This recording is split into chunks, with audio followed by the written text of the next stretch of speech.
Hi అండి, అందరికీ నమస్కారం. ఇది ఎక్స్పైరీ డేట్ ట్యాబ్లెట్స్ అండి, మొక్కల కోసం వేస్తున్నాను నేను. ఇవి కుండీలో మూడు ఇలాగా ఒక పావు కేజీ వేయండి ఎక్స్పైరీ డేట్ ట్యాబ్లెట్స్. ఇవి మనం వేస్ట్గా పడేయకండి. మన మొక్కల్లో వేస్తే కాల్షియం మనం దేనికోసం మనం అవి క్యాప్సిల్స్ ఇవి ట్యాబ్లెట్స్ వాడాము, అవి కూడా మొక్కలకి అవే బలాన్ని ఇస్తాయి. అలాగనే హెల్తీగా ఉంటాయి మొక్కలు. అందుకోసం అవి పడేయకుండా మీరు పక్కన పెట్టేసి ఒక పావు కేజీ వేయండి మా ఇంట్లో. అవన్నీ తీసేసి అట్టల్లో నుంచి నేను ఏ చెట్టుకి ఎన్ని వేయాలి అని చూసి వేసుకుంటూ ఇలా ప్లేట్లు పెట్టుకొని చల్లుకుంటూ వచ్చానండి. 2, 3, 4, 5 ఇలా నాలుగు పెద్ద చెట్టు అయితే 5 అలా వేసాను. ఇవన్నీ కట్ చేసి పెట్టుకొని పావు కేజీ ఎక్స్పైరీ డేట్ ట్యాబ్లెట్స్ వేయండి.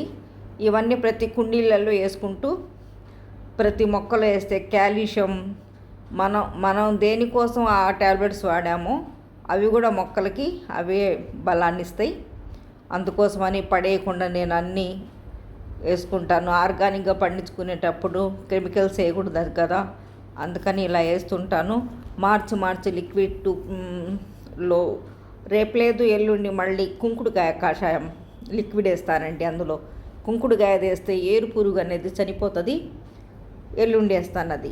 ఈరోజు ఎక్స్పైరీ డేట్ ట్యాబ్లెట్స్ మొక్కలలో వేస్తున్నాను. ఇలాగ మనం వారంలో ఒకసారి ఇలా మార్చి మనం ఇస్తే మొక్కలు చాలా హెల్తీగా ఉంటాయండి, చాలా చక్కగా ఉంటాయి. ఒక్కరోజు నీళ్లు పోయకపోతే మొక్కలు అలా చూస్తే మొక్కల వైపు నాకు కాసిన నీళ్లు పోయి అన్నట్టుగా ఆ ఆకులు వడిలిపోయి అలా వంగి ఉంటాయి. పాపం నీళ్లు పోసాను 10 నిమిషాల తర్వాత మళ్ళీ వెళ్ళి చూస్తే ఎంచక్క గాలికి కదులుతూ ఉంటాయి హెల్తీగాను. మొక్కలు కూడా నీటి కోసం అలా పిలిచినట్టు అనిపిస్తుందండి. మనకు ఎవరితో స్నేహంగా ఎవరితో ఎక్కువగా ఉంటామో వాటితో కూడా మాట్లాడినట్టుగా ఆ మొక్కలు ఆకులు మనకు పిలుస్తున్నట్టుగా అనిపిస్తుంది. ఇదిగోండి కోతులు ఎలా పాడు చేసినాయి అంటే అలా పాడు చేసినాయండి. ఎన్ని వచ్చినాయో 15 కోతులు వచ్చినాయండి. ఇవన్నీ మొక్కలు దానికి క్రోటన్ మొక్కల జోలికి అయితే పోవండి, ఎందుకంటే అవి గుచ్చుకుంటే అన్ని దూరంగా ఉంటాయి. ఇంకా అన్నిటికీ మందారాలు మొగ్గలు ఇంకా కొమ్మలు తుంపుతాయి. ఇక మనం అందుకనే కూరగాయలు మొక్కలంటూ నేను వేసుకోలేదు. మనం ఇద్దరము చేసుకునేది దానికోసం మనం కష్టపడినా కూడా దానికి ఫలితం ఉండదని నేను వేసుకొని చూడండి. కుండీలలో అన్ని కింద పడేసినాయి, అటు ఇటు వంచేసినాయి కొమ్మలు చూసారా. ఇంకా ఈ కోతులకి ఏం చేయాలో అర్థం కావట్లేదు నాకైతే. మీకేమైనా తెలిస్తే చెప్పండి ఏం చేయాలో అనేది. ఎవరైనా ఇలాగే కోతులు లాంటి మనుషులు ఇళ్లలో ఉన్నారండి.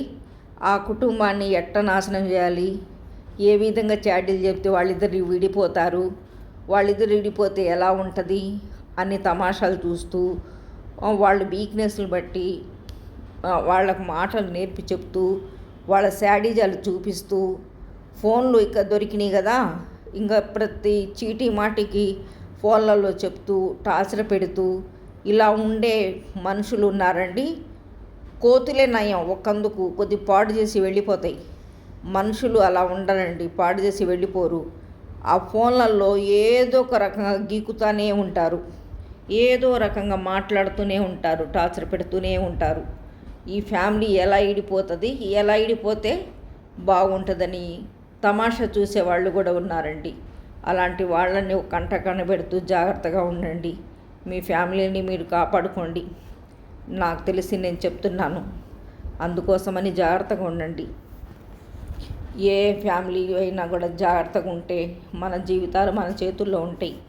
చెడ్డవాళ్ళు ఉంటారండి, మానసిక ఒత్తిళ్ళు చేసేవాళ్ళు, కానీ ఆ మనిషిని బట్టి మనం నడిస్తేనే కానీ లేకపోతే సమాజంలో బతకటం కష్టం. My channel professional plants Aqsa.